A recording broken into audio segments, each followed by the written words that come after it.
Hello mga kabox, it's Megan Erika Gonzalez and welcome back to my channel. And for today's video mga kabox, may tuturo po ko sa inyo. Tuturo ko po kayo kung paano po mag-redeem ng reward sa Globe gamit ang Globe One app. So bago natin simulan, kung bago ka pa lamang sa YouTube channel ko ay please subscribe to my YouTube channel and click the notification bell para ma-update ka sa tuwing may panibago kong upload na video. So tara, simulan na natin.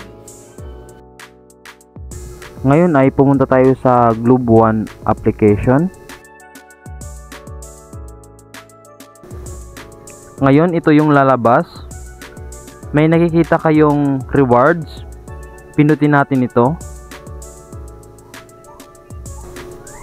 Ngayon naman ay dito ka pipili kung ano yung gusto mong promo na i-redeem mo.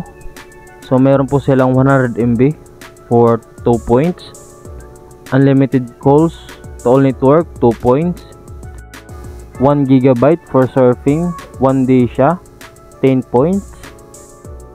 Unlimited Facebook valid for 1 hour 5 points. At saka unlimited Mobile Legends 1 hour lang din 5 points. So yun lang po yung mga pinagpipilian na pwede mong i-redeem. So bali ito po yung lahat. Ngayon for example ay itong unlimited Mobile Legend ang aking i-redeem. So pindutin lang po natin yan. Ngayon naman ay pindutin lang natin yung redeem.